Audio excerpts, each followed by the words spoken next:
doesn't. And we're going to get to outliers in a second, but I want to dig into.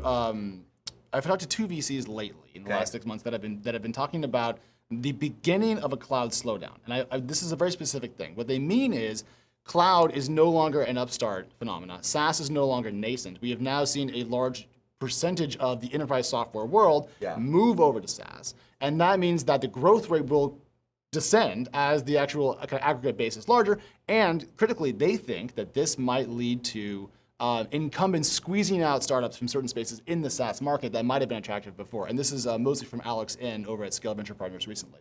And I thought it was an interesting hypothesis, and I don't see why it wouldn't be correct, but I wanted to get your take on it, because I know you're a cloud optimist. You've always been a SaaS believer in my experience. So when you think about the maturing of the SaaS market, does that leave less space for startups in general as you look at the overall landscape? Well, I think there are 2 different points, and I have 2 different perspectives. If you look at data from like Gartner, which is imperfect, but at least we have it. Yeah. You can say that maybe 30% of old school on-prem type software has gone to SaaS. Yeah. 30%. So the Pollyanna view is there's 70% left. Mm-hmm. But the flip side is that's a lot of market penetration, right? It actually, as you start to approach 40, 50%, you should see a slowdown. This secular trend into SaaS, even when you started doing SaaS, certainly when I started doing SaaS, it was risky, it was quirky, it was weird. It was disliked, it was odd, it was not trusted. Through about 2016. Yes. Through about 2016. Sure. Maybe even a little later. Okay. When at the first SaaStr annual, Aaron Levy came 1 week after the Box Roadshow, and I asked him what the public markets thought of SaaS. He said, they're starting to learn about it. Like they're starting to get comfortable in 2015. That's only 2015, right? Yeah, 5 years ago. So that 30% was probably 8% then. Right. And so the good news is there's 70% left. The risk is like there's only so much of this crazy growth. And another thing happened, which if you look at any data, Gartner, Forrester, whatever, this no one anticipated.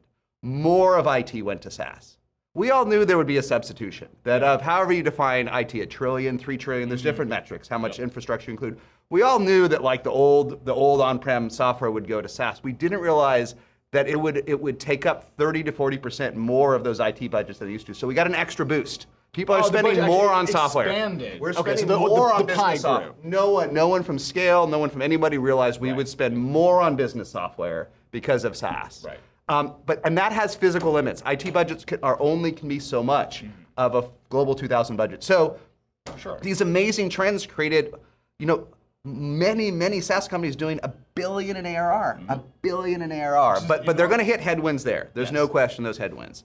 That's different from whether that's going to box out startups. Right. I have a very different view of that. So you agree with the first half of the hypothesis that there is going to be a slowdown as this penetration reaches 40, 50%. So over the next 5 years. Yes, there has to be. And as we stop putting more and more of our fixed IT budget into SaaS. These are 2 great trends, and they will reach saturation. Got it. Okay. Now, on the startup point, though, and them being boxed out, you seem like more of a skeptic. I think this is the best time to start a SaaS startup. Okay. The best time. Tell me why.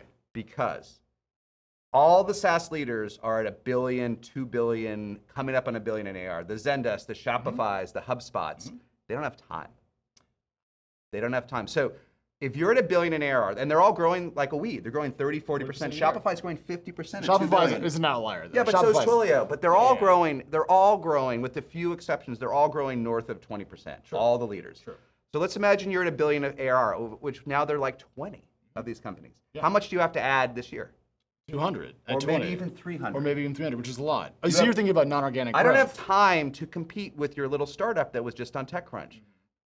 10 years ago, 5 years ago, 2015, when Aaron came from Box, Aaron would see a startup doing 5 million ARR and get a little worried. I mean, not literally worried, but think, hey, this may disrupt me. Who's that? Right? Stuart Butterfield doesn't have time. No. He's going to read it. He's all over social media. He's an incredible founder. But Slack doesn't have time going to $1 billion ARR to worry about someone that did 5 million. He's got to worry about Microsoft. He's got to worry about big guys. So that means you have a lot of air cover to get not just to $1 million before you're competed with by a big guy, maybe 100 million. Oh, 100 million. It's not that they'll swoop in and buy you, it's that they will just ignore you because they have to focus on their core business. They have to focus. Okay. And Adobe's turning around now, and everyone from Figma on down is competing aggressively with them. But why? Is it because they're stupid? Of course not. They're very smart. I was an SVP there. They were busy. It's too small. It was too small, right? And there's too much growth in Creative Cloud. Creative Cloud fueled Adobe's 10x market cap growth. So it's not that they don't watch what's happening with Webflow and Figma and everyone, it's just too small until it's 9 figures in revenue. Right. It's just too small. Because Figma has now become materially successful. I don't know how big its ARR is. They're all super successful. Yes. And it's not because anyone was dumb, it's just because you can't compete when they were small. You just can't, you're too big, they've grown too quickly. So it sounds like instead of this being a problem, it's actually there's more freedom because big companies are now too busy to kind of mess with you. So you'll get up to 10, 15, 20 million ARR before they even begin to turn the guns on your ship. And because cloud got so big, these niches got big. Every niche that used to be $1 million ARR niche now can be $100 million. Monday.com we were talking about. Who knew we needed another project management for non-tech folks that went from 1 to 120 million in 4 years, but that's a piece of, like 10 years ago that would be a $2 million business. Today they're going to 200 million. Yes. So let's hold 10 years. Hold that point. It's 100 times bigger. This little niche that Monday found, and they're going to do $1 billion in ARR.